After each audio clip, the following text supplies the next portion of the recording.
दोस्तों सर भी मुज़फ़्फ़र में खुश आमदीद लें। जनाब काजी का इंसाफ हरकत में आ गया है और ताहयात नाअहली के मामले पर अदालती फैसले और इलेक्शन एक्ट में तरमीम में तजाद पर न सिर्फ नोटिस ले लिया गया है बल्कि इस मामले को लार्जर बेंच के सामने फिक्स करने के लिए जजेस की कमेटी को इरसाल कर दिया गया है। इसका मतलब यह है कि इलेक्शन से पहले नवाज शरीफ साहब समेत वो तमाम सियासतदान जिन्हें सुप्रीम कोर्ट ऑफ पाकिस्तान के किसी भी फैसले के तहत ताहयात नाअहल करार दिया गया था और इलेक्शन एक्ट में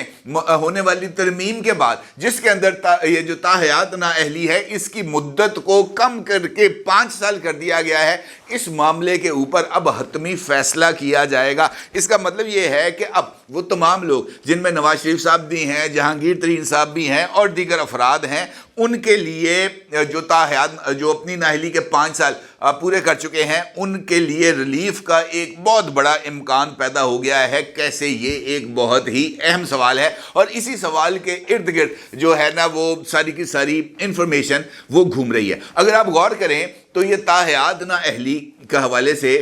इशू जो है वो तवील अरसे से ज़ेर बहस है और ये supreme court practice and procedures act के मंजूर होने से पहले भी सुप्रीम कोर्ट बार एसोसिएशन की तरफ से ताहयात नाअहली को एक जुल्म करार देते हुए रेफरेंस भिजवाया गया था सुप्रीम कोर्ट ऑफ पाकिस्तान और उस वक्त सुप्रीम कोर्ट को हेड कर रहे थे जनाब उमर अता बंदयाल साहब और उनके टेन्योर के अंदर ये रेफरेंस जो है वो समात के लिए मंजूर नहीं हो सका था और उसके बाद शायद इस रेफरेंस को वापस ले लिया गया था। इसके अंदर कुछ तरमीम करनी थी लेकिन उसके बाद सुप्रीम कोर्ट बार के इंतखाबात होते हैं और उन इंतखाबात में वो धड़ा जो आइन पसंद और जमहूरियत पसंद होता है वो धड़ा हार जाता है और जनाब वो धड़ा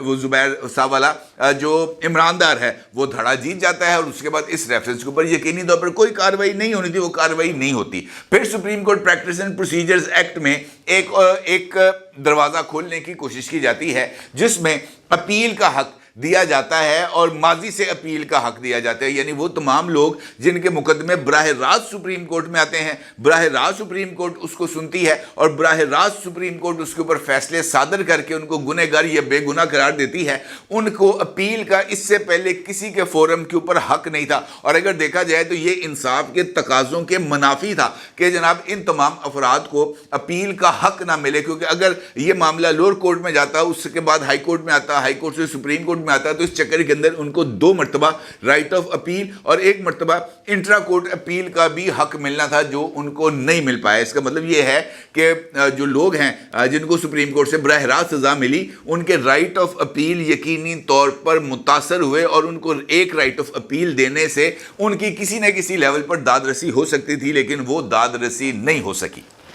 अब ये जो केस है जिसका मैं आपके साथ जिक्र कर रहा हूं इसमें एक मरतबा फिर ताहयात नाअहली और इलेक्शन एक्ट में तरमीम के मौके पर या इसको मंजर आम पर लाकर या इसको सुप्रीम कोर्ट के लार्जर बेंच के सामने फिक्स करके इस मामले को हल करने का एक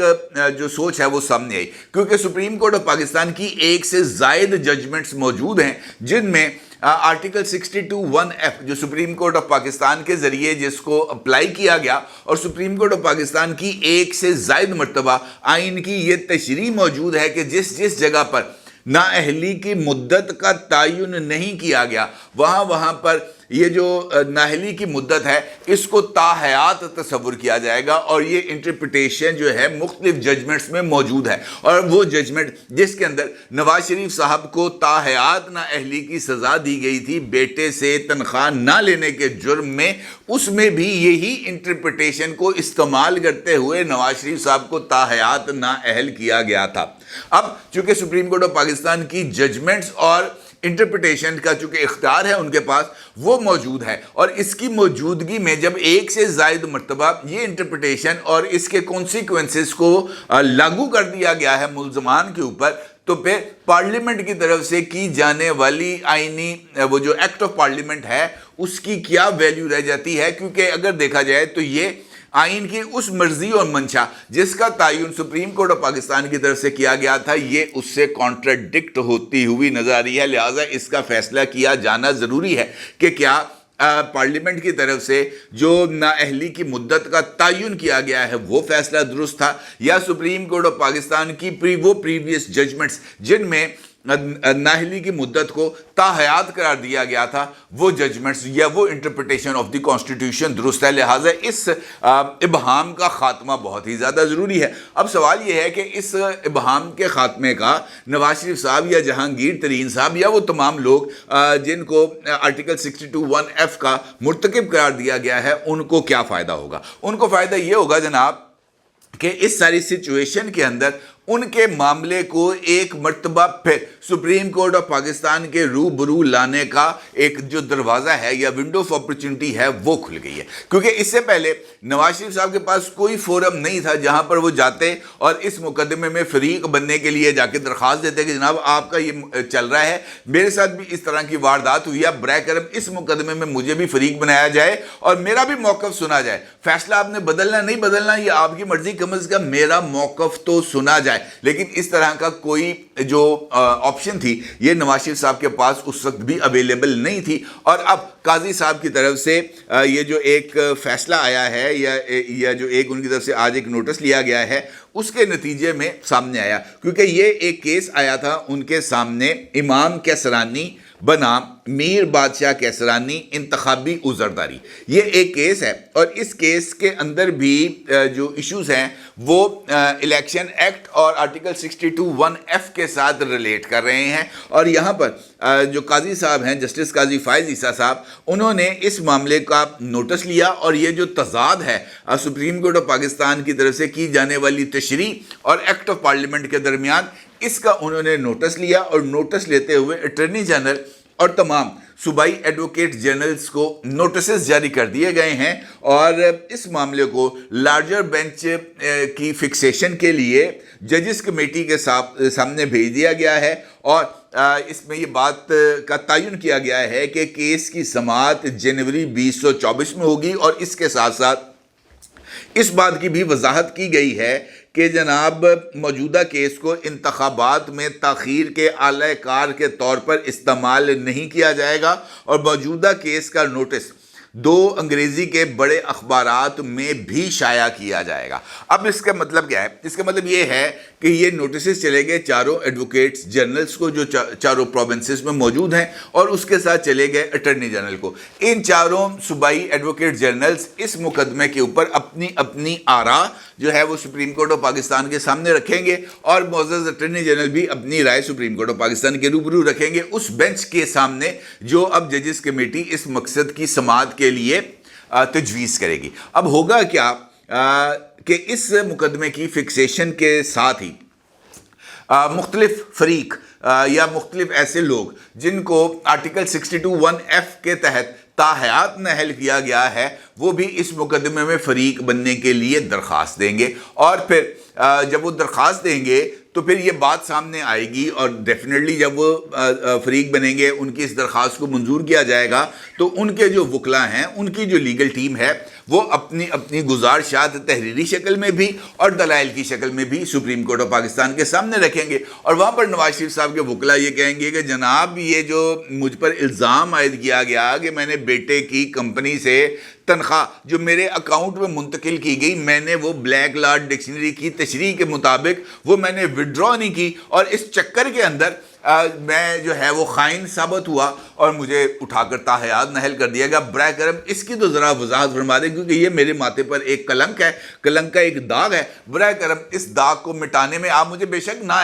मेरी नाअहली बरकरार रखें लेकिन बराए करम इस कलंक के टीके को ज़रा मेरे माथे से हटाएं। तो सुप्रीम कोर्ट क्या करेगी? सुप्रीम कोर्ट ये करेगी कि कहेंगे जनाब ठीक है आप अपनी चीज़ें लेके आएँ। और अगर आपको याद हो इस हवाले से जस्टिस काजी फ़ाइज़ ईसा साहब का एक तकरीब से खिताब का वो क्लिप मुझे अच्छे तरीके से याद आ रहा है जहाँ पर ये बात कही गई कि जनाब बेटे से तनख्वाह ना लेने के जुर्म में एक बंदे को ताहयात नाअहल कर दिया गया। ये उस बंदे का कसूर नहीं, ये तो अकाउंटेंट की एक गलती भी हो सकती थी। इसको सुप्रीम कोर्ट ऑफ पाकिस्तान को मद्देनज़र रखना चाहिए था। इसका मतलब ये है कि जब ये चीज़ें आएंगी सुप्रीम कोर्ट ऑफ पाकिस्तान के रूबरू और जस्टिस काजी फ़ाइज़ ईसा साहब की सरबराही में बनने वाले बेंच के रूबरू, तब जो है ना वो माहौल थोड़ा सा बनेगा। क्योंकि इस वक्त मुझे इस तरह लग रहा है कि ये जो दिसंबर है ये दिसंबर जो है बहुत ज़्यादा गर्मा गर्म होने जा रहा है। सर्दी तो मुझे नहीं लगता कि इसमें इतनी ज़्यादा شاید ہو، لیکن گرما گرمی ضرور ہوگی، کیونکہ متعدد ایشوز پر اس وقت ایک باضابطہ طور پر مہم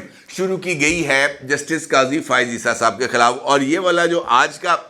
نوٹس لینا ہے یہ یقینی طور پر اس ساری صورتحال میں مزید جو شدت لانا ہے اس کا سبب بنے گا، کیونکہ جس طریقے سے میں نے آج صبح کے ویلاگ میں آپ کو بتایا تھا کہ اس ہفتے 3 سابق وزرائے اعظم، ایک جج کا معاملہ جو ہے وہ سپریم کورٹ آف پاکستان کے روبرو آنا ہے، اور اس میں سے بلکہ اگر میں یہ کہوں مجھے یاد آیا کہ اس میں تو اب جسٹس شوکت صدیقی صاحب کا معاملہ بھی آنے والا ہے سپریم کورٹ آف پاکستان کے روبرو، اور وہاں پر بڑے پردہ نشینوں کے نام آنے ہیں۔ وہاں پر جناب شوکت صدیقی صاحب کو اگر بلایا جائے گا اور پوچھا جائے گا کہ جناب آپ یہ بتائیں کہ آپ کے خلاف یہ سپریم جوڈیشل کونسل میں کارروائی کی وجہ کیا بنی، تو وہ کہیں گے جناب میری وہ تقریر جو میں نے اسلام آباد ہائی کورٹ کے روبرو کی تھی۔ انہوں نے کہا جناب وہ تقریر کے اندر آپ نے کیا کہا تھا؟ انہوں نے کہا جی میں نے تقریر کے اندر یہ کہا تھا کہ اس وقت کے ڈی جی سی میرے پاس آئے تھے اور آ کر انہوں نے یہ کہا تھا کہ اگر نواز شریف کے یہ جو احتساب عدالت سے سزا کی اپیل ہے یہ آپ کے سامنے لگ جائے تو آپ کیا کریں گے؟ تو میں نے ان کو کہا کہ جناب میں میرٹ پہ فیصلہ کروں گا، اگر ان کی ضمانت بنتی ہوئی تو ضمانت دوں گا، اگر ضمانت نہیں بنتی ہوئی تو ضمانت خارج کر دوں گا۔ تو اس پر جو ڈی جی سی تھے جنرل فیض حمید صاحب، ان کا یہ کہنا تھا کہ جناب اس طرح تو ہماری 5 سال کی محنت ضائع ہو جائے گی، تو وہ جو محنت ضائع ہوگی اس کے بھی تو کوئی نہ کوئی کسی نہ کسی جگہ پر سوال و جواب ہونا ہے کہ نہیں ہونا۔ وہ سارے کے سارے سوال و جواب اب ہونے کا ٹائم ہے جناب، یہ وہ ٹائم ہے جہاں پر یہ جو سارے کے سارے عمران دار تھے نا، جن کو مختلف جگہوں پر بلا کر ان کو تھپکیاں دی جاتی تھیں، جن کو مختلف جگہوں پر بلا کر انعامات دیے جاتے تھے، گفٹ گاڑیوں میں رکھوائے جاتے تھے، جن کو لائنز دی جاتی تھی کہ اس لائن پہ کام کرنا ہے، جن کو ثبوت جو ہے وہ واٹس ایپ کے اوپر مہیا کیے جاتے تھے، یہ جناب ان سب کے لیے جو شامت اعمال ہے یہ اس کا ٹائم ہے۔ کیونکہ جس طرح میں نے آپ سے گزارش کی تھی